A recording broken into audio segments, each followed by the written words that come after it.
সুপ্রিয় দর্শক, আসসালামু আলাইকুম। সবাইকে স্বাগতম জানাচ্ছি আজকের গুরুত্বপূর্ণ সংবাদে। প্রথমেই জানিয়ে দিচ্ছি সংবাদ শিরোনাম। উত্তর কোরিয়ার কাছে ক্ষমা চাইতে পারে দক্ষিণ কোরিয়া এবং খালেদা জিয়ার স্বাস্থ্যের খোঁজ নিলেন প্রধান উপদেষ্টা। শুনছিলেন সংবাদ শিরোনাম, এখন বিস্তারিত। তার আগে ছোট্ট একটি আবেদন, যদি আপনি ন্যায় ও মানবতার পক্ষে থাকেন লাইক দিন। খালেদা জিয়ার সুস্থতা চাইলে কমেন্টসে লিখে জানান ফি আমানিল্লাহ, আর সাবস্ক্রাইব করুন আমাদের চ্যানেলটি, কারণ আমরা বলি সেই কথা যা অনেক মিডিয়া আড়াল করে। এখন চলুন বিস্তারিত দেখা যাক।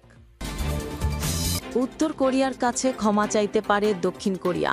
ক্ষমতায় টিকে থাকতে উত্তর কোরিয়াকে যুদ্ধ করতে উস্কানি দিয়েছিলেন দক্ষিণ কোরিয়ার সাবেক প্রেসিডেন্ট ইউন সুক ইয়োল।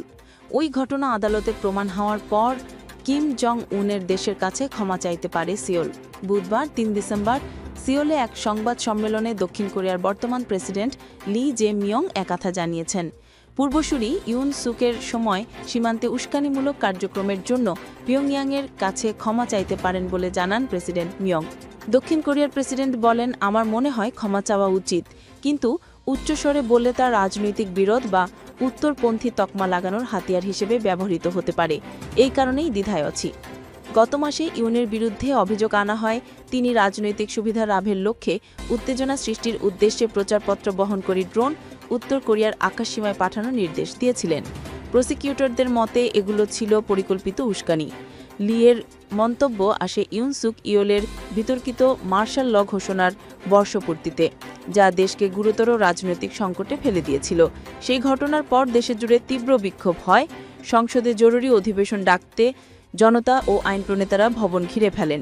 পরে দক্ষিণ কোরিয়ার সুপ্রিম কোর্ট মার্শাল ল ঘোষণাকে অসাংবিধানিক বলে রায় দেয়। ইউনকে পরে অভিশংসিত করে পদচ্যুত করা হয়। বর্তমানে তিনি বিদ্রোহ সহ বিভিন্ন অভিযোগে কারাগারে বিচার অপেক্ষায় রয়েছেন।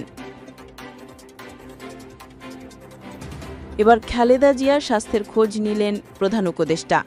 3 বারের সাবেক প্রধানমন্ত্রী শহীদ রাষ্ট্রপতি জিয়াউর রহমানের সহধর্মিণী ও বিএনপি চেয়ারপারসন বেগম খালেদা জিয়ার স্বাস্থ্যের খোঁজ খবর নিয়েছেন প্রধান উপদেষ্টা প্রফেসর মোহাম্মদ ইউনুস। প্রধান উপদেষ্টার প্রেস উইং জানিয়েছে, বুধবার সন্ধ্যা 7টার পর রাজধানীর এভারকেয়ার হাসপাতালে যান প্রধান উপদেষ্টা।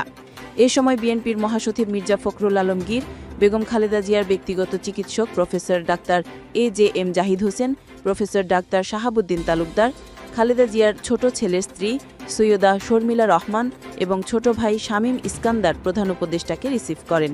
প্রধান উপদেষ্টা প্রায় আধ ঘণ্টা হাসপাতালে অবস্থান করেন। এ সময় তিনি বেগম জিয়ার পরিবার ও দলের নেতাকর্মীদের ধৈর্য ধারণের আহ্বান জানান। খালেদা জিয়ার শারীরিক অবস্থা সম্পর্কে তার চিকিৎসক দল প্রধান উপদেষ্টাকে ব্রিফ করেন। তারা জানান, যুক্তরাষ্ট্রের মাউন্ট সিনাই ও জনস হপকিন্স এবং যুক্তরাজ্য ও চীন সহ বিভিন্ন দেশের বিশেষজ্ঞ চিকিৎসকদের তত্ত্বাবধান ও সহায়তায় বেগম জিয়ার চিকিৎসা চলছে। এ সময় সরকারের পক্ষ থেকে সব ধরনের সহযোগিতার আশ্বাস পুনর্ব্যক্ত করেন প্রধান উপদেষ্টা। একই সঙ্গে তিনি দেশবাসীর কাছে বেগম খালেদা জিয়ার আরোগ্য কামনায় দোয়া ও প্রার্থনার আহ্বান জানান। হাসপাতাল পরিদর্শনকালে প্রধান উপদেষ্টার সঙ্গে জাতীয় নিরাপত্তা উপদেষ্টা ডাক্তার খলিলুর রহমান উপস্থিত ছিলেন।